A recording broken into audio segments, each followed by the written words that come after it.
Deep within the heart of Venice's shimmering lagoon lies an island shrouded in a fog of mystery and horror, Poveglia. To the unsuspecting eye, it seems peaceful, even picturesque, with lush greenery and remnants of old architecture. But Poveglia is far from ordinary. Known to Venetians as the Island of No Return, it is a place most dare not speak of, where shadows linger and eerie whispers fill the air. This is a place with a story written in terror, tragedy, and tales of restless spirits that have haunted its shores for centuries. The story of Poveglia stretches back over 2,000 years. In ancient times, the Romans used the island as a place of exile, sending those who were infected with plague to live out their final days in isolation. This practice intensified during the Black Death, where countless victims were ferried to Poveglia against their will. Stricken with fear and sickness, these souls faced a horrific fate, spending their last moments surrounded by others, equally terrified and desperate. Their screams, their final words, were absorbed by the island, leaving an invisible but ever-present scar on the land. Legend has it that the soil of Poveglia contains the ashes of thousands who perished in agony. The ground itself is said to be a mix of soil, bone, and ash, remnants of the countless plague victims burned in great pyres to contain the disease. Even today, the very earth feels alive with this horrific past, as if each step on Poveglia's soil brings one closer to the tragic memories buried just beneath the surface. Over the centuries, Poveglia's reputation only grew darker. As the centuries wore on, the island became a quarantine zone during each major plague outbreak, a place where Venetians would send anyone suspected of carrying disease. Entire families were torn from their homes, forced onto ships, and left to rot on Poveglia. These men, women, and children, sick or healthy, were stripped of all hope, knowing their fate was sealed the moment they stepped onto the cursed shores of the island. With each wave of sickness, the island became a burial ground. Historians estimate that over 160,000 people met their end here, with many burned alive in massive pyres. These fires were said to burn for days, illuminating the night sky, filling the air with the sickly smell of death and despair. Poveglia became synonymous with death, and its cursed history would only worsen in the years to come. In the early 20th century, Poveglia was repurposed once again, this time as a mental asylum. In 1922, a hospital was established on the island, where patients deemed insane were taken to live out their lives away from society. The hospital quickly gained a notorious reputation for its mistreatment of patients. Stories tell of patients restrained, neglected, and subjected to brutal treatments, while the very structure of the building seemed to echo with cries of anguish that went unheard. But there was one figure in the asylum who struck more terror into the patients than any ghost: the head doctor. Known for his extreme treatments, this doctor became infamous for conducting horrific experiments on those who had no means of escape. Patients would disappear for days, only to reappear, broken and changed. The doctor's twisted curiosity grew, leading him to attempt dangerous, mind-altering procedures that left many of his subjects hollow and haunted. As the doctor's experiments grew more extreme, his mind began to unravel. According to legend, he became tormented by the very spirits of the people he had wronged. Visitors to the island report hearing screams echoing from the asylum long after it was abandoned, while others claim to have seen the shadowy figure of the doctor himself, wandering the empty halls as if searching for his lost sanity.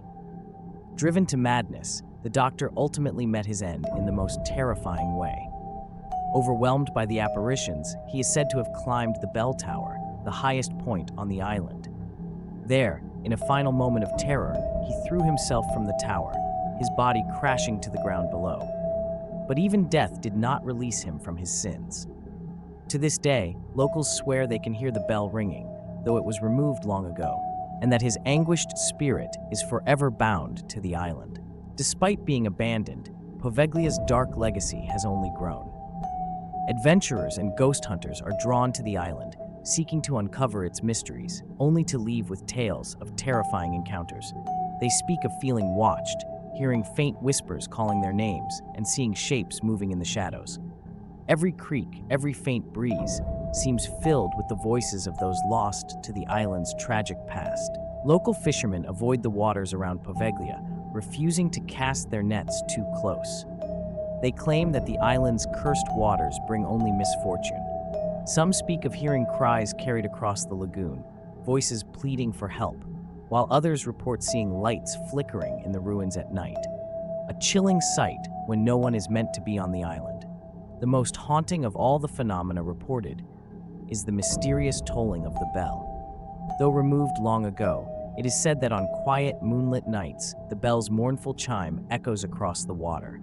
Those who hear it say the sound is faint, almost distant, like a call from the spirit world, drawing the souls of the living ever closer to Poveglia's forbidden shores.